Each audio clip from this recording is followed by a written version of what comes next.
എല്ലാവർക്കും നമസ്കാരം. പുതിയൊരു വീഡിയോയിലേക്ക് സ്വാഗതം. കഴിഞ്ഞ വീഡിയോയിൽ നമ്മൾ ജ്യോതിശാസ്ത്രത്തിൻ്റെ സ്വരൂപത്തെക്കുറിച്ചിട്ട് പഠിച്ചു.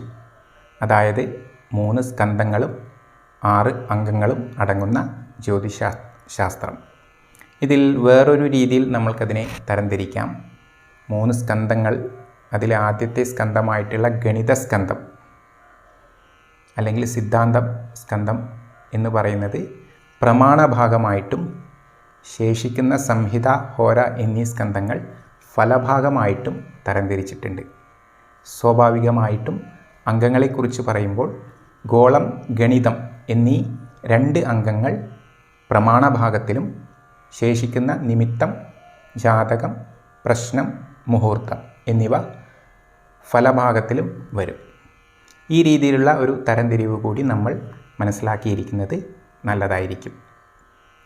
ഇനി ഷഡംഗങ്ങളിൽ പറയാനുള്ള ഓരോരോ അംഗങ്ങളെക്കുറിച്ച് അല്പം വിശദമായിട്ട് തന്നെ നമ്മൾക്ക് ഈ വീഡിയോയിൽ പറയാം.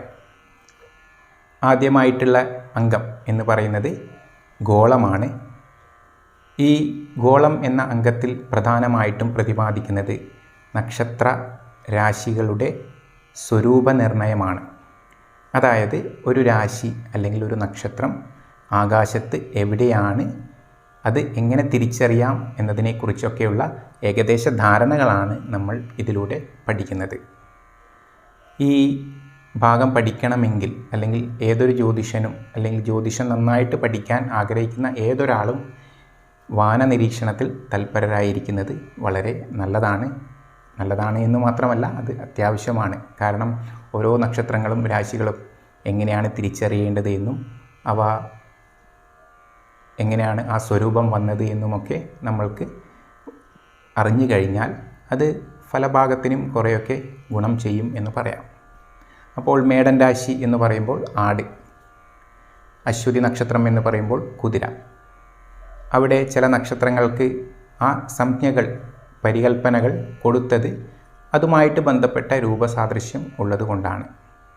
നമ്മുടെ പൂർവികർ അല്ലെങ്കിൽ പൂർവികരായിട്ടുള്ള ആചാര്യന്മാർ അതിന് തക്കതായിട്ടുള്ള ഫലങ്ങളും നിർണയിച്ച് വെച്ചിട്ടുണ്ട്. ഫലഭാഗത്തിൽ എത്തുമ്പോൾ നമ്മളതിന് അനുരൂപമായിട്ടുള്ള ഫലങ്ങളൊക്കെ പറയും.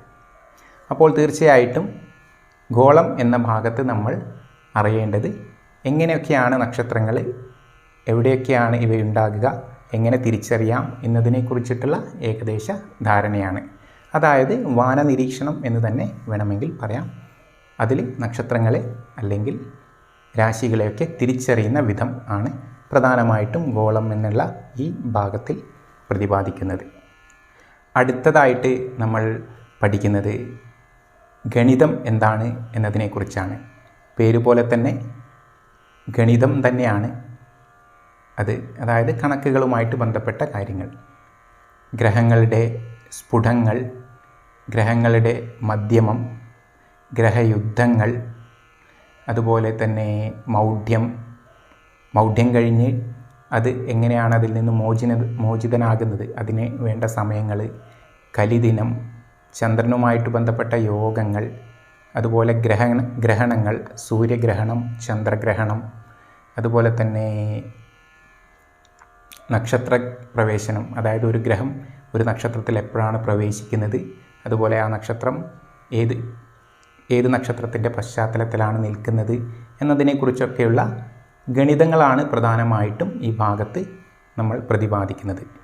കാരണം ഫലഭാഗത്തിൻ്റെ ഏറ്റവും അടിസ്ഥാനം തന്നെയാണ് ഈ പറയുന്ന ഗണിത ഭാഗം.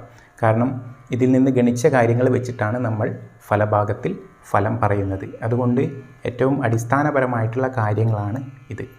ഗ്രഹസ്ഫുടങ്ങൾ ഗണിച്ചില്ലെങ്കിൽ ഗ്രഹങ്ങളുടെ സ്ഥാനം നമ്മൾക്കറിയാൻ പറ്റില്ലല്ലോ. അതുകൊണ്ട് തന്നെ ഫലപ്രവചനത്തിനും അത് ശരിയായി വരികയില്ല. അതുകൊണ്ട് പ്രമാണഭാഗത്തിൽ വളരെ പ്രാധാന്യമുള്ള ഒരു ഭാഗം തന്നെയാണ് ഈ ഗണിതം എന്ന് പറയുന്നത്. ഗണിത ഭാഗത്ത് നല്ല ഗ്രാഹ്യമുള്ള ഒരാൾ 5 സിദ്ധാന്തങ്ങളെപ്പറ്റി പഠിച്ചിരിക്കണമെന്നും പറയുന്നുണ്ട്. ആ സിദ്ധാന്തങ്ങൾ, അതിനെക്കുറിച്ച് നമ്മൾക്ക് പിന്നീടുള്ള വീഡിയോകളിലൊക്കെ വ്യക്തമായിട്ട് പഠിക്കാം. പ്രധാനമായും ഗണിത ഭാഗത്ത് നമ്മൾ ഗ്രഹങ്ങളുടെ സ്ഫുടങ്ങളും അവയുടെ മൗഢ്യം, വക്രം, അതുപോലെ തന്നെ കലിദിനം, ഗ്രഹണം ഗ്രഹയുദ്ധങ്ങൾ അങ്ങനെയുള്ള കാര്യങ്ങൾ തന്നെയാണ് പ്രധാനമായിട്ടും പ്രതിപാദിക്കുന്നത്. ഇതൊക്കെ ഫലപ്രവചനത്തിൽ വളരെയധികം അത്യാവശ്യമാവുകയും ചെയ്യും. തീർച്ചയായിട്ടും ഇന്നത്തെ വീഡിയോ ചെറിയൊരു വീഡിയോ ആണ്. ഷഡംഗങ്ങളിൽ ഗോളത്തെക്കുറിച്ചും അതുപോലെ ഗണിതത്തെക്കുറിച്ചും ഒരു ഏകദേശ ധാരണ തരിക എന്ന് മാത്രമാണ് ഈ വീഡിയോ കൊണ്ട് ഉദ്ദേശിച്ചത്.